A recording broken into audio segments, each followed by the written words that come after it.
Bonjour à tout le monde, je vais aujourd'hui vous parler des guérisons, des guérisseurs et du christianisme. Quelques remarques pour un discernement. 3 remarques seulement. Christianisme, guérison et délivrance. La notion de guérison est connaturelle au message chrétien. Jésus est apparu au départ en Galilée comme un guérisseur. La plupart de ses miracles étaient des guérisons. Il constitue les 2/3 de l'évangile de Marc et le Maître en a fait le signe de la validité de l'évangile qu'il envoie annoncer par ses disciples. Ils imposeront les mains aux malades et ils seront guéris.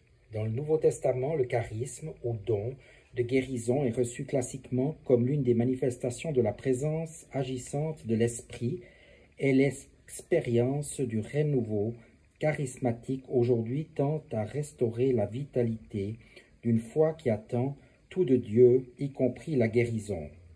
Mais pour échapper au risque de magie et d'illusion, la tradition chrétienne rappelle encore une fois que le miracle dans la Bible est un signe, suivant l'étymologie grecque du mot.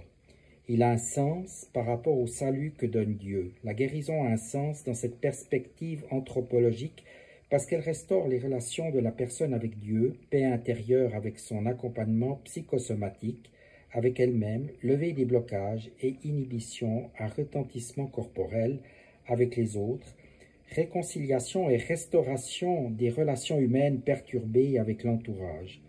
Car l'amour guérit. Le ministère de délivrance de l'exorciste, dans cette ligne, est un ministère de guérison au nom de l'Église qui a mission de manifester et d'exprimer l'amour de Dieu pour tout homme. Dans cette ligne, le représentant de l'Église, à la différence d'un guérisseur qui voudrait mettre la toute-puissance divine à son service, témoigne du salut en rejoignant d'abord le malade dans sa souffrance pour l'aider à emporter le fardeau, tout particulièrement dans le sacrement des malades, dans la tradition catholique. Et il doit se garder attentivement du désir thaumaturgique et de la séduction des pouvoirs. On voit la différence entre ce ministère de guérison qui peut être un charisme et le don du guérisseur. Maintenant parlons du don du guérisseur, car c'est en fait certaines personnes bénéficient à côté des inévitables charlatans d'un don spécifique de guérison, un charisme au sens très large et non théologique du terme, comme d'autres sont gratifiés du don de voyance et télépathie.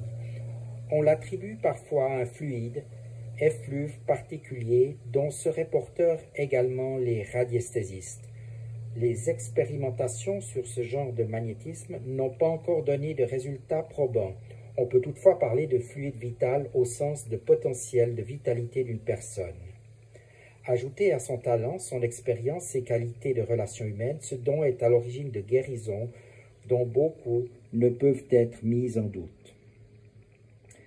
Maintenant, qu'en est-il au niveau de la santé et du salut? Le fait que bien des gens aujourd'hui se tournent vers les guérisseurs et vers les nouvelles psychothérapies en esprit nouvel âge qui aident à être bien dans son corps, bien dans son esprit, bien dans sa sexualité, témoigne d'un mal-être et d'une attente.